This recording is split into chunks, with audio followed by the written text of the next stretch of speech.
Welcome to Nerd Hurdles. Welcome to Nerd Hurdles, the podcast that does a thing about prejudices with snark. Geek prejudices. We help you overcome them.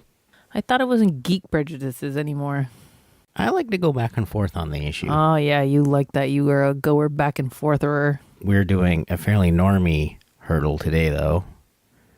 We're doing Golden Girls, A Year in the Life. And no, not Golden Girls. You're 100. I hope that Netflix does a Gilmore Girls revival too. They might. Golden Girls. I hope they Jesus.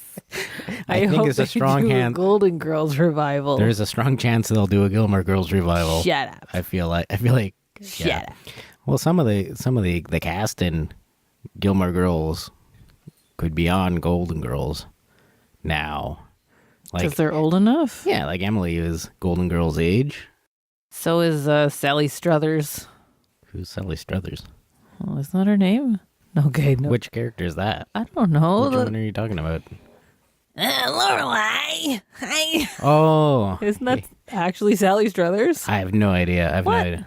Yeah, I never paid attention to who plays Babette. Babette, yes.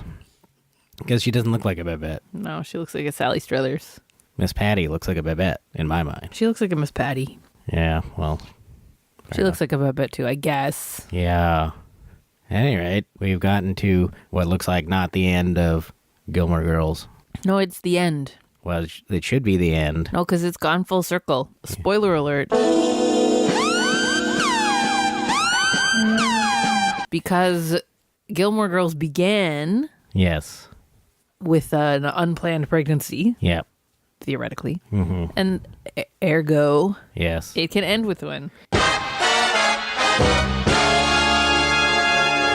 You just completely ruined the show for me. It can end with one. And it should. And it should, but money talks, and now they could have a whole new next generation thing with Rory raising her child. This could be the start of a show that actually never ends, with Rory raising her child and Lorelai being in the Emily position, and then Rory's child grows up, and it just keeps going and going. So do you think that 100 years from now, Netflix will still be around? No. And that there will be a down the road permutation of Gilmore Girls? Maybe. Like Star Trek? They'll just be subsequent series? Yeah, or like Star Wars. I never expected there to be this never-ending, will now be a never-ending versions of Star Wars forever. I guess, eh? It's really weird to think that people my age are taking their children to new Star Wars films. It seems wrong. It seems like, wow, our culture is in that stagnated place that when, in Star Trek, they visit a culture that's dying, it's because it's been stagnated for 100 years. We're in, that first 30 years of stagnation. We're like the Okampa. Yeah. We have stopped using parts of our mental abilities because of the caretaker. Yeah. Do you think that you will one day take your child to see a Star Wars movie? Yeah, probably. I mean, it'll probably happen. Chances are our child will like Star Wars. And I'm not going to be like, no, we're not going. It is cultural stagnation. We're not going to that movie you want to see. We're going to go see this other shitty movie you don't want to see. The thing about cultural stagnation is just because Star Wars is particularly indicative of cultural stagnation, it doesn't mean that there are things that are not culturally stagnated. If your culture is stagnated, it just is. Yeah. So it's not like there's another option. Yeah, it's funny. Yeah, there's no... So do you think people say when they have kids that they experience things for the first time again through the eyes of a child? Do you think you will experience Star Wars for the first time through the eyes of our child? No, because I was able to do that well up to my early 30s. Yes, but now again? No, I think I blew that fuse out by not people say that those are people that they had this movie they loved in their childhood. They didn't watch it again all through their 20s and early 30s as a super Star Wars super fan, where it was every couple years I have to haul it out and watch it, or for a while there probably every year I watched it. I think for those people it's oh yeah, I really liked, Okay. whatever movie from the Tim Burton Batman, and then they haven't watched it since 1989, and then they watch it with their kid, and they're like, oh, I relived it. That's not the sense I get, though. I mean, maybe what I'm talking about is a different phenomenon, but the sense I get, people are like very excited for their kid to watch the thing they love, like Star Wars or Star Trek or whatever, and they're like, yes, parenting achievement unlocked or whatever. Yeah, I find that kind of weird. I guess that's not necessarily experiencing it for the first time through the eyes of a child. Or maybe it is. I don't know. We don't know. We're new at this parent thing. My dad definitely rented Westerns that he liked as a child, from early 50s. And The early 50s? What year is your dad born? 46. Oh, yeah, our parents are old. Yeah. And then he would show them to me as a child. Right. And some of them I was like, this is pretty cool. Other my ones I mom was likes like, this that. is the most fucking boring movie What's that ever. cowboy that my mom likes? Shane? No? What? Shane? I don't know. Yeah, I didn't know your mom liked a cowboy. Yeah, Roy Rogers. That's a TV show. A musical TV show. But isn't Roy Rogers a cowboy? Yeah. Well, fuck. It's not a Western, though. Did I say it was a Western? No, I you said didn't. my mom liked a cowboy. Yeah. Okay. And you're old because you know what Roy Rogers is. I didn't know it was a musical TV show. Yeah, it was like a variety show. Really? Western-themed variety show. Weird. Yeah. With like Singing. regular folks coming on to do Western type things? I believe so. I think that's what it was. And he had a trick horse. Oh, yeah. Shooter? No. Trigger, yeah. Trigger. I'm sure there is a horse out there called Shooter, though. Yeah, but it has nothing to do with guns.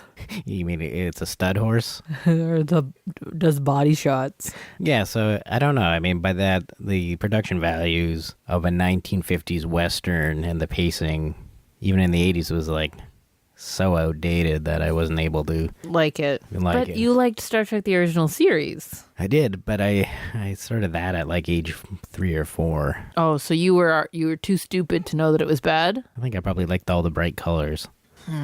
Westerns just have one color, that kind of beige. Dusty beige. Well, I guess a lot of them are in black and white, so They they're not really- even beige. They have two colors. Yeah, black and white. But speaking of colors, Gilmore Girls, Year in the Life, Colorful. very colorful. Very colorful. More colorful than I remembered. Well, I make this sound like we hadn't watched this series in years because we finished season 7 right before watching it. Yeah. So we'd And be I hadn't really watched any of that last season back in the day. I realized that I hadn't seen the finale or the last couple episodes, but I was remembering a lot of the episodes, not necessarily like, we were just sort of like, oh yeah, I remember Logan's business partner, Bobby, being a hot girl. I remember this happening. I didn't really remember the episode, but it was like I was realizing that I had watched a lot of these episodes. And last episode, I had said this, fake spoiler, which I thought was a real spoiler, saying that Luke and Lorelai don't get together at the end, and that's why everybody's pissed off. Right. They were pissed off because they don't get married at the end, which I thought was They did. not at the end of season 7. Oh. And that's why everybody was like, oh, the season finale was bullshit. I'm like, they're kissing in the street. It's like, that's good enough. Like, why people held this grudge for so long because they didn't get married in this completely. That just goes to show you how obsessed people are with the institution of marriage. Well, the whole series is all about being obsessed with marriage, and like everybody is like trying to legitimize their relationships by marriage. Like that's the whole kind of message of the series in a way. It makes me almost wish that we didn't get married. But at the same time, it was like getting married was very, very natural. Well, I don't think well, I don't know. It's hard to say, but I don't know that we would have done it if all of those celestial bodies hadn't aligned. I think we would have done it, maybe just not that day, that year. Maybe it would be this year. I don't know. I feel like it would have taken us forever to like pull the trigger on that. Probably, but I think we would have. I don't think it was because I think we missed when we would have done it. Right. Because it would have been too soon. Yeah. Like I would have married you that first year. I would have married you in the first 6 months.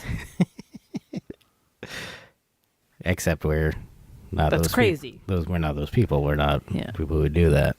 And I don't think either of us. We didn't value marriage as sort of a romantic ideal or even as an institution until we'd been together for a number of years, and then it became something that I think we even then I valued don't know more. how much I valued it. Like, I definitely like being married to you. Like, it feels like the right thing. Yeah, but that's all I meant by value. Like, it became something that wasn't like a vaguely batshit crazy negative thing, which is always what it was in my mind. It was sort of like, why would anybody do that? Right. And, you know, and friends or people I knew did get married to be like, well, I guess I'm happy for them. Why do they feel like they need to legitimize their, you know, air quotes, legitimize their relationship with a piece of paper? Can't they just be happy, you know, living together? Like, why? You know, after a certain amount of time. The people that we know who've gotten married. Yeah. Like, I don't really know anyone who's gotten divorced. Yeah, I don't think any of the people we've gone to, like, weddings of have gotten divorced yet.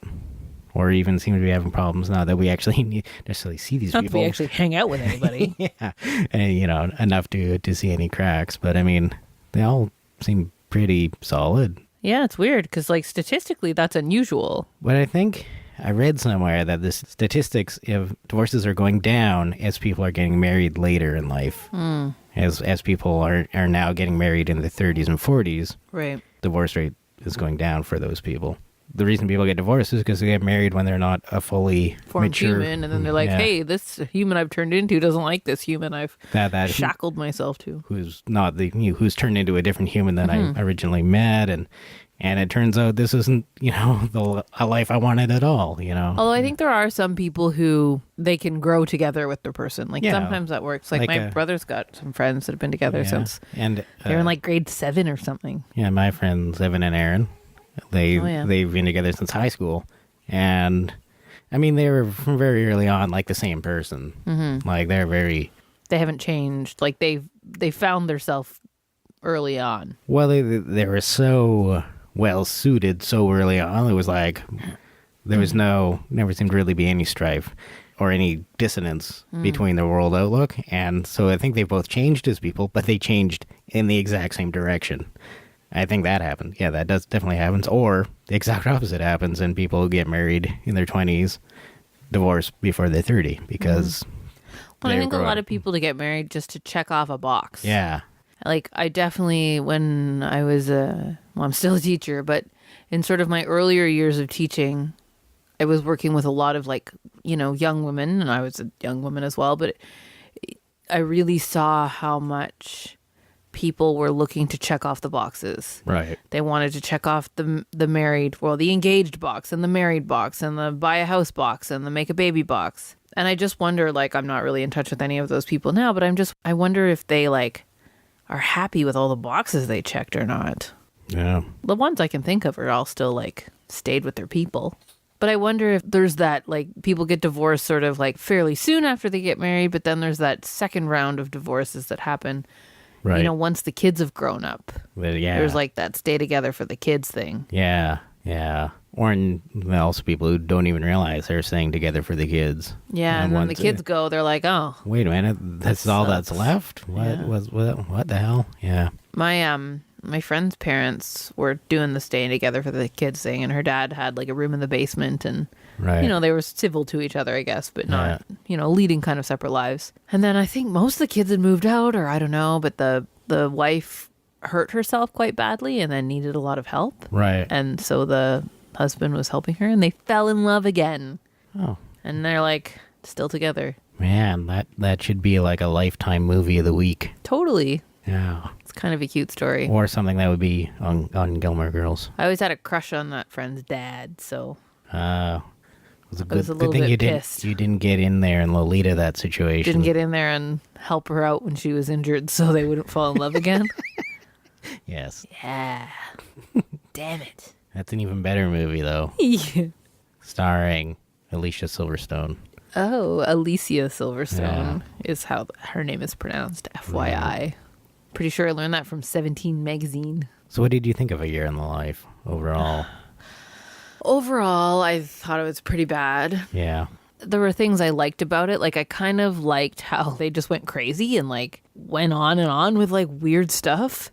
Like, it was very much somebody who has done a television show doing things that are the length of the movie, but they have no concept of how to do something that length. So it's just this weird, let's just do too much of things in this. Like, show almost the entire play that they're putting on. Yeah, instead of just like a 5-minute little montage of a bunch of different scenes. It's like a 15-20 minute long montage of all these little scenes. Which, yeah, I liked that though. Like, that was what I liked about it, even though it was what was terrible. Well, see, that was okay. The huge long Life and Death Brigade scene, musical scene, which is like gone into like a fantasy land. It's not a world within. It's not a play within the play. Mm-hmm. It's just like, oh, they're just going to do this weird Baz Luhrmann song and dance routine in like sort of a fantasy.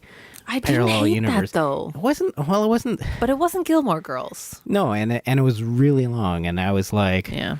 The thing that I wanted more from A Year in the Life. I didn't need so much Rory and Lorelai.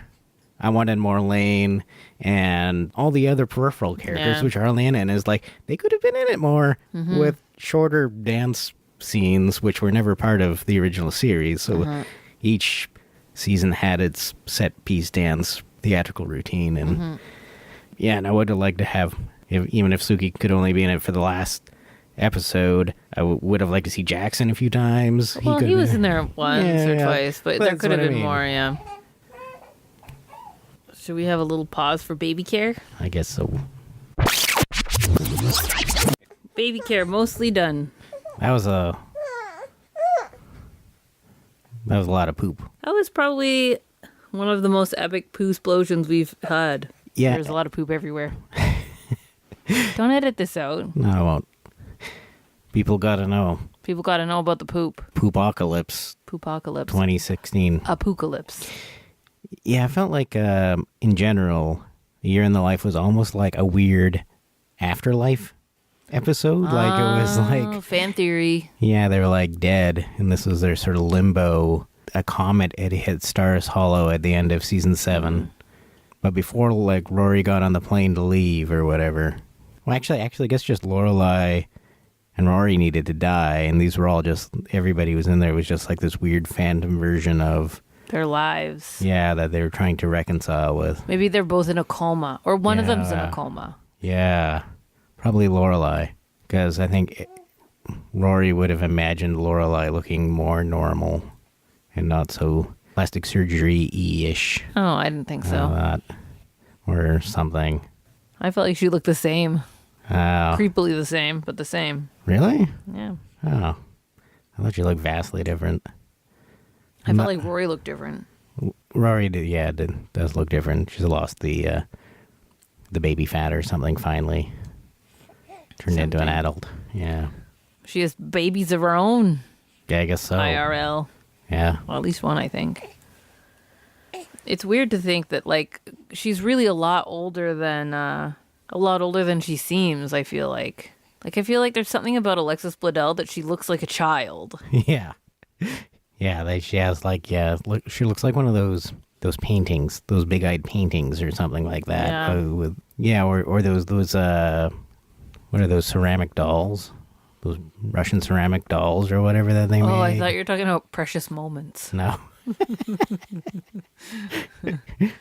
Yeah. Kind of like adults that look like children or something like that, yeah. But I felt like when she was in Mad Men, it was weird. Oh, I never saw her in Mad Men. I don't know if I saw her. Like, I think I just saw her in... She was in Mad Men, right? I feel like I just saw, like, a picture of it or something, and I was like, ew, but she's a baby. Gross. I only saw a couple of the first episodes of season 1. I know, we only watched a few, and then we stopped. Where were we watching it? Here? I don't mean physically. It was either on Netflix back then, or we, like, got the DVDs out of the library. I think it was on Netflix. I don't think we made the effort to, like, get the DVDs out of the library or anything. And then we just stopped watching it because it was so horrible? Like, it was people were being awful to each other? Or why did we stop watching it? Yeah, it was just a downer. Drama created out of people making bad decisions, and then also it was like this super sexist setting and time in history. And that was definitely being, like, not necessarily amplified from the reality of that time and setting, but it was like definitely a focus of the show. It was like, look at this, look at how bad it is. Well, and I think you know, the show was like, look how bad this is, but Yeah. the impact it had, like culturally, was that people were like, oh, it's great. Yeah, I want life to be like Mad Men, when women were women and men were men. Yeah. It's definitely, even though it was criticizing where America used to be, it's almost like it brought that back to America. Well, it was so pretty. Yeah. Oh, it looked so cool. It was like that Yeah. cool 50s, late 50s, early 60s hipster look. It looked great. Yeah. It just made people think that, like, it was great. Yeah, that shittiness was glamorous or something. Yeah. I don't know if I have a lot to say about Gilmore Girls finale. I have really. a question for you about Yeah. it. What was your favorite moment? I'll go first. Yeah. My favorite moment was when Luke put the Rory's article on the back of the menus, and then she was like this, wrapped in plastic. That was definitely, yeah, that was good, especially since Leland Palmer is in the show. Yeah. They're definitely, I felt like they were trying to piggyback on some sort of association with Twin Peaks that does not exist. Oh, yeah, no, there were a few Yeah. kinds of things like that. Yeah. But I guess it was all Which is sort of what makes me, I don't know. They definitely packed a lot of current references in. It was Which like is what everything, Gilmore Girls was always like. But always like, yeah. I noticed that when they were doing that, though, that, like, when we watched the old ones, I don't notice them as much. Like, I notice the references, but, like, they're not current, so it's either something I don't remember or something that's, like, so iconic that you don't even really think of it as being a current reference. Yeah. I think in the original show they're a little bit more careful about not like referencing things that are practically memes that are, you know, because they make current references in Year in the Life, and it'd be like, oh, that's not going to be something that exists in 6 weeks. I feel like, though, in now, just because of social media and sort of how everything works, current is something that is very fleeting. That's what I mean. Yeah, it's But like, more so than it was then. So it's not like Yeah. they were more careful before. It was just that. the things that you could even make a reference to that enough people would know about was something that was really mass media and sort of Well, and also solidified a already. television series would last a year, Yeah. where a television series on Netflix lasts the number of hours that are in Yeah. the series. Like it's very different. Yeah, not being a Gilmore Girls super fan, I'm not sure. Like, I feel like this didn't really need to exist. Well, what needs to exist? That's a good point, too. I guess what I meant by needed to exist is sort of like, as a casual fan, it didn't offer me anything that I felt like I needed. You watched it, though. I watched it. Well, we quit watching the series, and then I said I was going to watch it on my own, and you were like, no, I want to. Hey, I didn't say it like that. Yes, you did. I did not. You said, no, I want to. You said, oh, I want to watch it. What did you? I don't know what you I said, said. oh, I'll watch that. I want to be culturally relevant. Yeah, I might have said. said that, yeah. That sounds like something I would have said. Yeah. Well, I wanted to know what happened. So, But I mean, that's I guess... that's an interesting thing. Like, you know, how much of what we watch is motivated by cultural relevancy. Yeah. And then it's like this little feedback loop where, like, you know, the social media creates this like hyper popularity of something, and then people jump on board because it's culturally relevant, and and then because so many people are doing it, it fizzles out really fast because it's like, oh god, no, that everybody likes that. I don't like that anymore. Like, or it wasn't any good to begin with. well, it probably wasn't, but I'm thinking of like, Yeah. like especially as a teacher, I sort of see it where it'll be sort of popular, on Vine, and then like immediately it's popular with like the kids I teach, and then it seems to trickle down to like younger and younger kids. Right. I'm thinking of like the dab or Right. the water bottle flip or Yeah. like those things. Memes. Memes. Yeah. Memes. Yeah. And I think that's kind of partially why things have a short lifespan on Netflix, is like, because, yeah, people do watch it in there. Like somebody on my Facebook feed just talked about how they just watched all of Dirk Gently in 12 hours. Right. And for a lot of shows, they're not very good, so people just, they'll talk about it that day after they've marathon something, and then that's it. There's no need to talk about it ever again. Whereas something that has a little more substance to it, even if it had more substance, though, because you just watch it and it's over. It doesn't build that sort of like cultural sort of iconicness, iconicalism, iconoclast, like we just iconography. Like we just watched the Sense8 Christmas special. Yeah. And I feel like it was too long since the end of season 1. Because I think it was more than a year, maybe. Well, or it felt like I think it was, but I just saw my Facebook memories. There was a thing about Sense8 about it being underrated. Yeah. And it was underrated. Yeah. Like, but I people felt like, did not care about that enough. Like, it's a great show. Yeah, I feel like the people who did watch it loved it, but almost nobody watched it seemed like. But it was like when it was over, and I did see articles about how Netflix they had greenlit season 2 of their hit TV show, or their hit show, so it was like obviously people were watching it and it was considered a hit. Yeah, so what took so long? I don't know. And season 2 is just a Christmas special. Or will start at some point, and because there was like at the end of the special you could click on season 2 trailer. Oh, you could? Yeah, so I guess. But I have a feeling that Christmas special is going to be one of those classic, like, BBC Christmas special kind of things, where totally irrelevant almost to the overall storyline. You could go from season 1 to season 2 probably, and because nothing really happened in that. They got a new bus. and there was a whole bunch of, like, set pieces, kind of like to fill it in, kind of like the Gilmore Girls episodes but it was like orgy set pieces. So these like 20-minute long orgy kind of things, and it was like, hey, there could be more story going on right now. Like, and they did this a lot in season 1, so this is not like something cool and new. It's like very artistically done when they're structured like paintings and stuff. But it's I think it would be interesting if they developed relationships within the Sense8 during those. Right, like there was some outcome. Yeah, rather than just be like, look, they're all having sex with each other. Yeah. And I also wonder, like, when 2 people are having sex and one of them's in the Sense8 and one of them's not. Yeah. What is that person is just by themselves. I know for themselves. So like they're just like, I'm just having sex with this one person, and then all these other people are having sex with them. Yeah, I think it was supposed to be more. It's creepy. I think it was supposed to be less literal. That's what's going on. It was just like they're having this. I don't know. It's just kind of a metaphorical orgy as opposed to them actually. I don't know.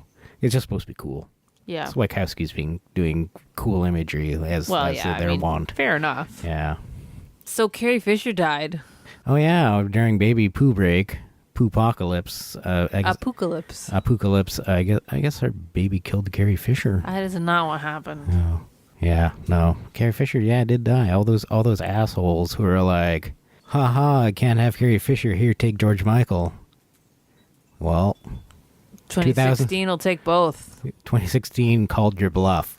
I'm like, I guess I will take George Michael. And, I'm still hungry and I will take Carrie Fisher. Yeah. One more thin wafer. Let's just hope that Carrie Fisher's the dinnerman. I don't think so. I think there's still a few days left. Yeah, you think someone else will go? Who is it I was thinking? I was just thinking the other day, that person's got to die soon. That person seems ripe for the picking. Yoda?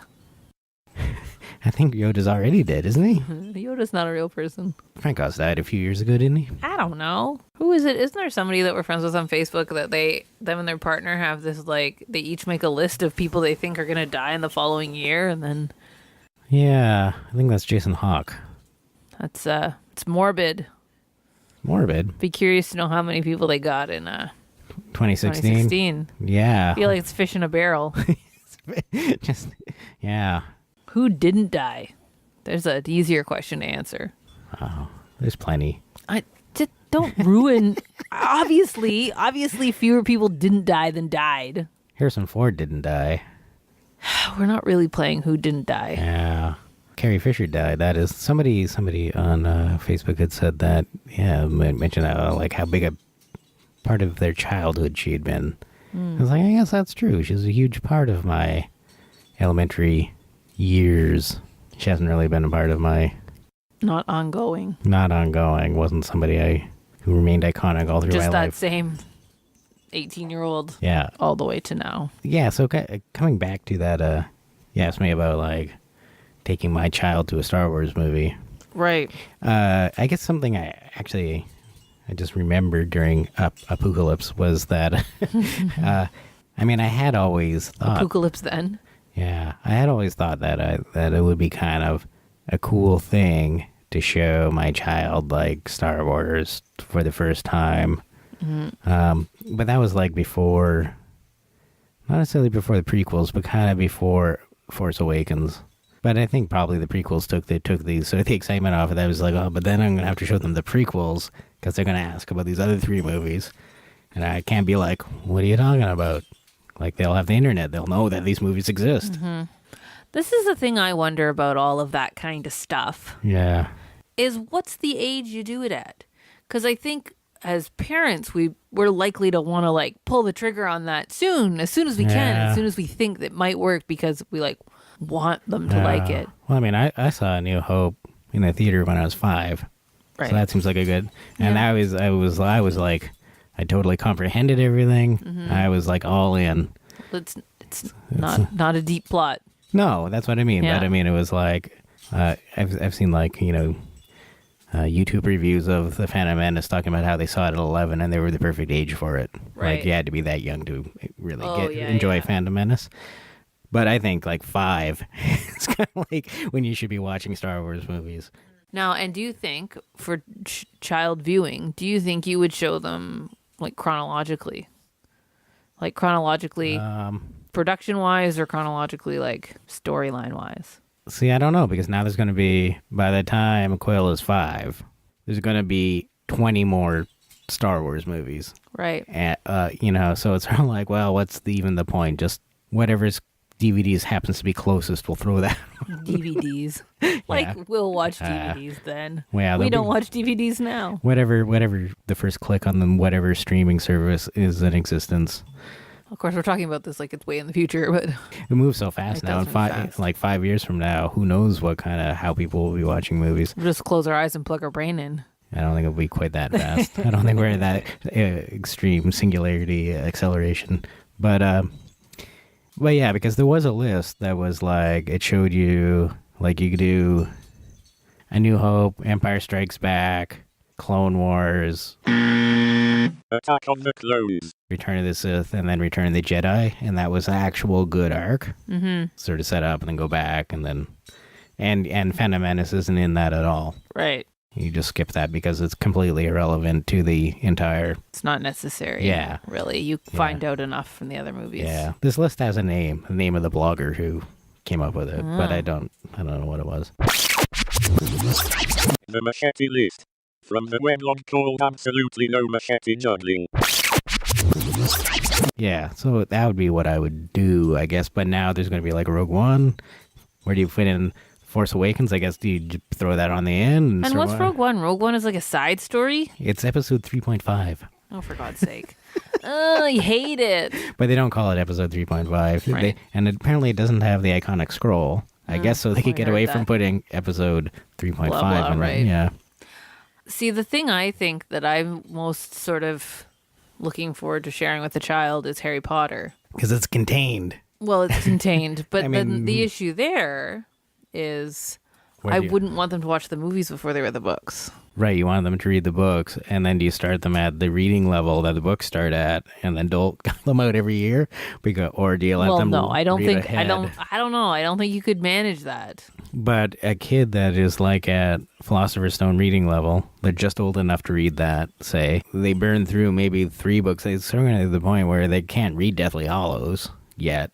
You know, they're not going to be able to...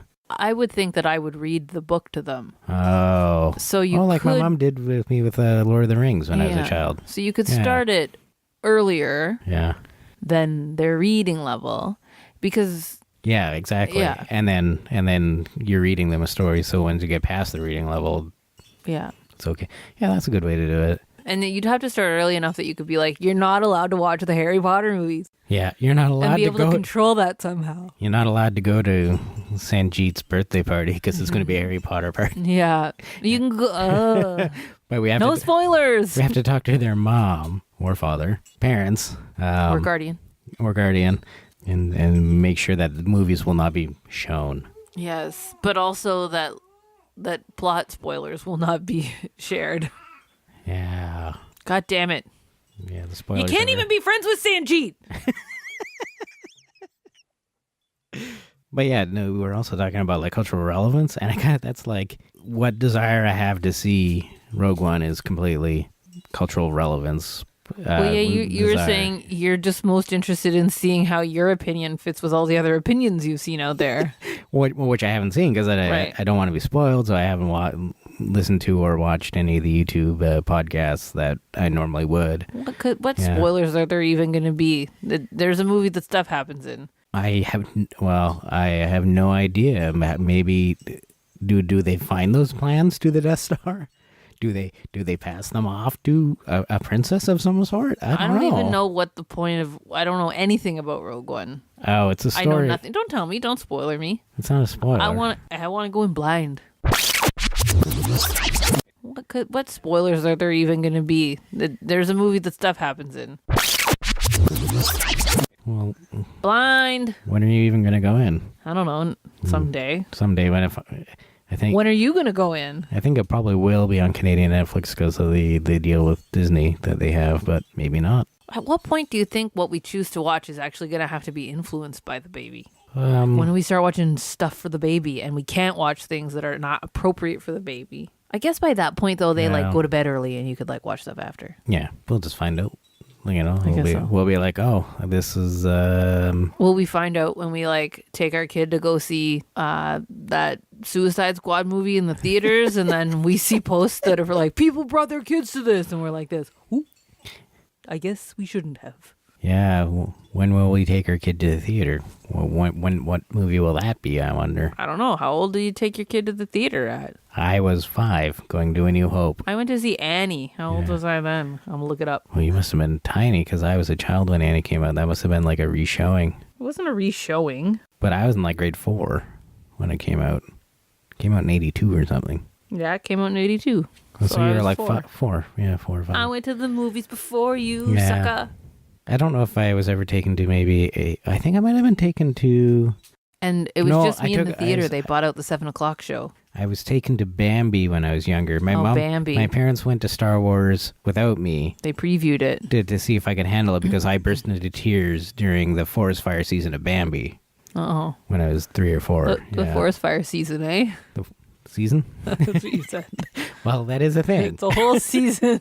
It is forest fire season. It's not like I called Gilmore Girls Golden Girls or anything like That that. would have been embarrassing. It's not like I called it. No, wait, I didn't call it that. I called Golden Girls Gilmore Girls after. So did she have to take you out of the theater? Well, I don't know. That part of the story doesn't get told. Just She that you- probably did, just that you though. cried. I can't imagine my mom not. So do you feel sufficiently culturally relevant having seen A Year in the Life? Nah, I don't care. I mean, Yeah, the that's thing fine. that you have to sort of realize about me also is that I'm basically shut in. Yeah, Culturally relevant with what? right. The internet. Yeah. It's funny, I was at But that's important. yeah, well, it is. No, I was at a writing workshop thing. And to start it off, they had a guest speaker come in to kind of get us all right. re-energized and back on track for our work. And we started off talking about just kind of our perspective of the presidential election in the United States. Right. And I was like, honestly, I feel like the only connection I've had to talk about it is basically Facebook, because I've been on mat leave and just been home, and what else have I done? Right. And the sort of the guest speaker who was sort of leading the conversation kept coming back, when she was talking in her talk, when she was talking about social movements and stuff like that. She just kept coming back to the fact that so many of them have sort of started and been begotten by Facebook. And she sort of would point at me and be like, and on Facebook, and on Facebook. And I'm like, yeah, and the fucking person on Facebook, I know. But it's interesting that cultural relevance is not water cooler talk anymore. Yeah. Yeah, I guess. Well, although it is. It is. But it's not exclusively water cooler talk, I suppose. Like people are having those. I think you're having those conversations at the water cooler, and then you go online to talk about how stupid the people at your water cooler are. Yeah, I guess that is actually, our society in a nutshell. Yeah. And then, in a way, being on mat leave and not having the water cooler talk, I feel like I don't even have anything to say because it's like I just have my opinions and I don't care. Like, it's almost like I only care about my own opinions when there's another opinion out there that I think is wrong. In contrast, like if you're just sort of living your life and everything's kind of agreeable, what is there to talk about? Yeah. Apoocalypses. Which is what I think actually A Year in the Life should have been titled. Apoocalypse? Apoocalypse. Gilmore Girls. Apoocalypse.